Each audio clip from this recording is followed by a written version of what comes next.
Mo, I'm gonna start you off with this one. Colorado's 2-0. Do you believe? Crazy thing is, my wife Faith was watching the game. She was like, she gotta watch Deion. He got me watching college football, man. Yeah. Yeah. I watched the Colorado Nebraska game. I loved it. Yeah. I mean, I think those type of games you have to win, even especially when you're a building program. Like those games, you don't come out well. They struggled first half. It was a dog fight. And then second half, they started to pick up steam. They really started, the offense started clicking. They started to make more plays. I believe in them right now. I'll say I believe in them as far as possibly now maybe being an 8-win team, an 8-9-win team. I wouldn't say playoffs. I wouldn't say playoffs or New Year's Six Bowl, but I can see them as currently right now, how I'm seeing them, I can see them as an 8, possibly 9-win team winning the bowl game. That's big. And I think, shoot, if he pulls that off, he got to get a coach of the year type thing. Because they only won one game last year. Like They were one of the worst teams in college football. Right, and you go from that to 8-9 wins and a bowl win. Oh man, that's a great first year. That's almost a nail. Now I know you'll talk to him. He's like, we ain't win no natty, but I think outside looking in, he don't have no natty type of team right now. You know what I'm saying? Yeah. So he won't say it out loud, but he'll know that they win 8-9 games. That's an accomplishment. That's a major accomplishment. The question is when Shedeur and Travis Hunter leave. I don't think he's coming out this year. I think he's going to leave next year. Right. I don't think Deion goes to the NFL. I don't think he goes. I think he stays in college. At first, I was playing around with it, but I really think Deion's. Can you imagine if Deion's at like LSU? Man, he had that place jumping off the wall, man.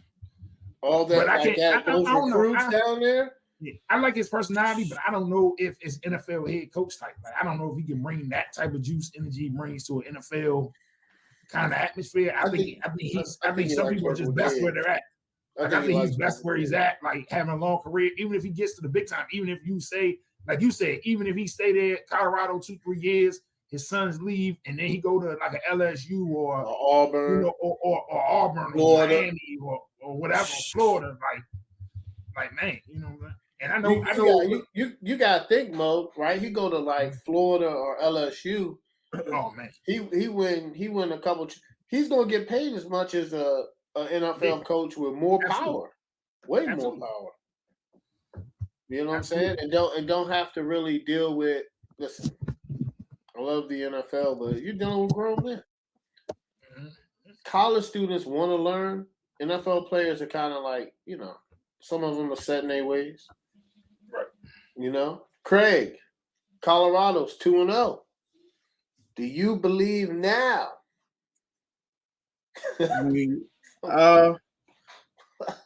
Sort of, but not. Okay. I'm not 100% on board. Like after this week, actually this week, this week could be a trap game. They're playing Colorado State. Mm-hmm. They could be looking ahead to the following week where they play Oregon. That game's on the road. They already beat a ranked team on the road in TCU, but this is a division game. This is probably their toughest task. And then after that, they got USC the following week. So the next 3 weeks are going to tell me a lot. I haven't watched any college football. I haven't even been home the last 2 Saturdays. So this week coming up will probably be my first time sitting down watching college football. But I'm just still waiting to see what happens. Maybe not this week, but this, like I said, it could be a trap game. But the following next 2 weeks, if they can go into Oregon and beat that team, a team who they struggled last week as well. From what I seen, they were down. They were able to come back and win that game. So, and USC has Caleb Williams, so that's going to be a tough game regardless of where it is. But right now I'm in the mode of wait and see. So I'm just going to wait and see what happens. And we'll go from there. And I mean, they got some tough games on the schedule later on in the season too. They got Washington State, who's ranked. They got UCLA, who's ranked. Utah. So it's Utah, last game of the season. So it's not going to be an easy cakewalk. But if they be able to win like 8 or 9 games, I mean, you got to give them coach of the year because I think they can win 7 games if they become bowl eligible. Just because the expectations on this team was like 2 wins, 3 wins, something like that. And they only won 1 game. I think it was 2 to 3. And he replaced 86 players. I mean, that's crazy to me to come in there and even win 6 or 7 games and become bowl eligible. So it's starting out really good right now. I want to see what's going to happen in the next couple of weeks. I love it. I watch it. My wife has been watching. I've been watching it. He's got me watching college football again. I can't wait for Colorado State. I think he's going to get an upset or 2 in there against a ranked team. But I just Deion's a beast, man, and the energy he brings to the table. I'm not surprised. I said it. I was like, yo, I believe, and I know he's going to win 8 to 10 games. I think he's going to go to a nice bowl game. I think he's going to win it. And then, the sky's the limit, man. I love Deion Sanders. All right, so Mo. All right, so let's see. All right, guys, we're going to go into right now. I'm going to go into my segment. We're going to bring this up. Mo, there we go. Bam. Your college football segment. All right. All right. So, with this, I'm going to talk about top 4. Most times I'm going to talk about the top 4, who I think the top 4 are, as this is the last year of college football playoff as far as just the top 4. I think next year they go to 12 teams. Yes, sir. So currently right now, I have, of course, Georgia number 1.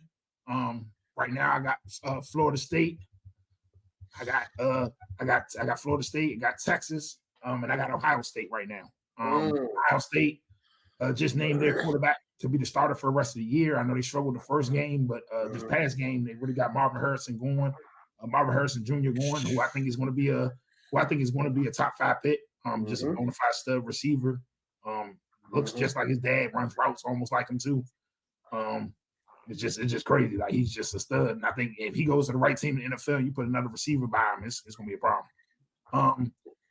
Georgia, out of the top 4, Georgia has the easiest road left. I know it's crazy to say in the SEC, but it's true. The schedule is really not that bad. Like, they don't have to play Alabama. They don't have to play LSU during the regular season. What? Ain't under studs? I don't think so. They're pretty much coasting because somebody's going to end up giving them a game, but they're pretty much into the SEC championship game. We'll see. I think because of their name, they can afford to lose a game depending and still get in if they win. That's crazy, Mo. They don't play LSU or Alabama? Nah, not during the regular season, I don't believe. Jeez, boy. Yeah, so they that's straight. The schedule has to be weak. Yeah, they're let's look right now. Like, they got South Carolina coming up this weekend. They got South Carolina coming up. Then their remaining games, they got UAB, Auburn, Kentucky, Vanderbilt, Florida, Missouri, Ole Miss, Tennessee, and then the that battle, in-state battle with Georgia Tech. So yeah, they don't play LSU or Alabama. I mean, Ole Miss should be a Ole Miss might be a tough one. That might be tough. Tennessee might be one to not sleep on, and then that Tennessee might not be one to sleep on. Dude looks good. He transferred from Michigan, Joe Milton. He looks good. So sky's the limit for them. Florida State still got tough games coming up. I believe not this weekend, but the following weekend they got Clemson. Yeah, they got Clemson coming up. Can't sleep on that one. Dabo's going to get his kids up for a game. Now that they lost the game, he can go back to almost telling them us against the world type mentality again. So I think he's going to have them ready. Yeah, I think he's going to have them ready to play. But still got Miami. Florida State still has to play Miami. Still has to play a very good Duke team. Very good Duke team. Yeah. Who's been well coached. The coach came from Mike. I forgot his last name right now. He came to Texas A&M. He was Texas A&M. Great. Yeah. As soon as you said even North Carolina, it's gonna be interesting though. Florida State gotta go through some things, so it's gonna be interesting. Then you got Ohio State. Yeah. I don't know. The quarterback play, if their quarterback play it starts to go down, I think Maryland can give them a run. I think Penn State, you got Penn State.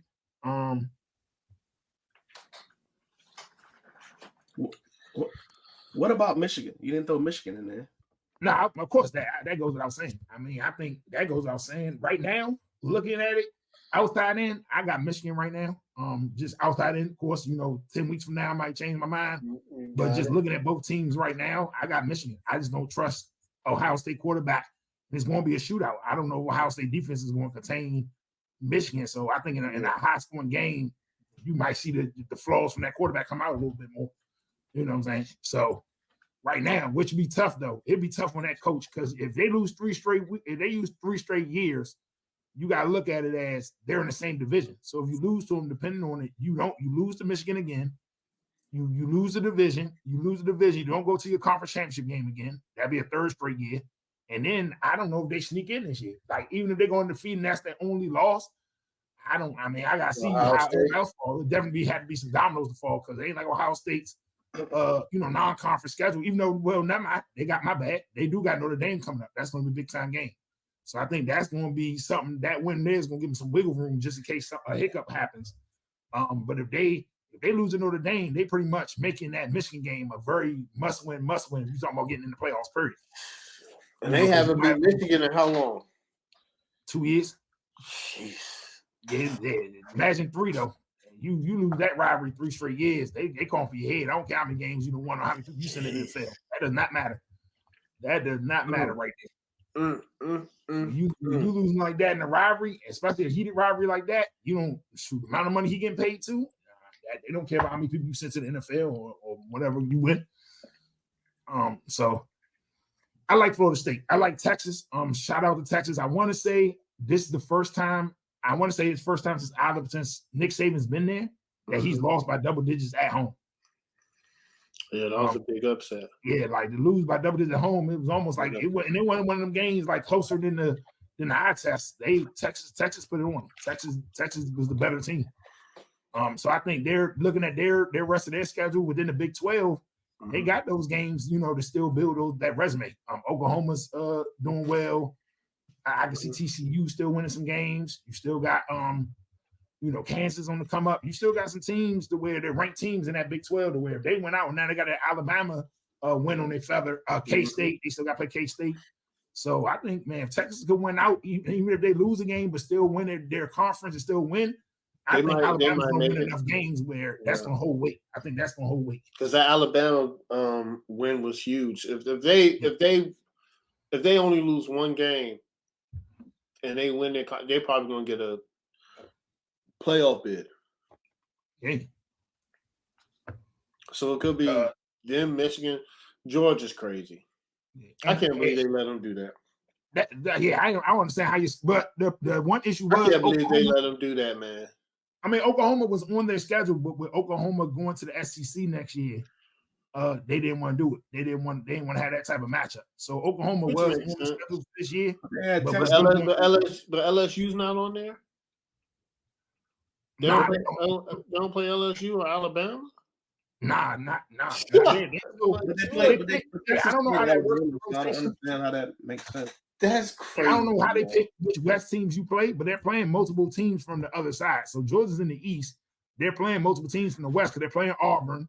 They're playing Auburn. Crazy. They're playing and they're playing Ole Miss. So they're playing multiple teams from that west side of the bracket. I don't understand how you don't get to play. You don't want 2 straight national championships because you ain't got to play Alabama or LSU. That is crazy. Yeah, I don't know if there's benefits on that. I don't know who's scheduling on that. That boggles my mind. Okay, they got Florida, but Florida hasn't been good in a long time. Yeah, that program. They got Ole Miss and Tennessee. They're gonna win out. It's ridiculous. That's ridiculous. I don't got them going undefeated. I don't know how I don't got them running the table, but if get away with that. Off their name, if they win one game, if they only lose one game, and they can win that side of the bracket, and they still win the division, win the joint with SEC with one loss, they getting in off the name. Yeah, they're gonna get in. That's crazy.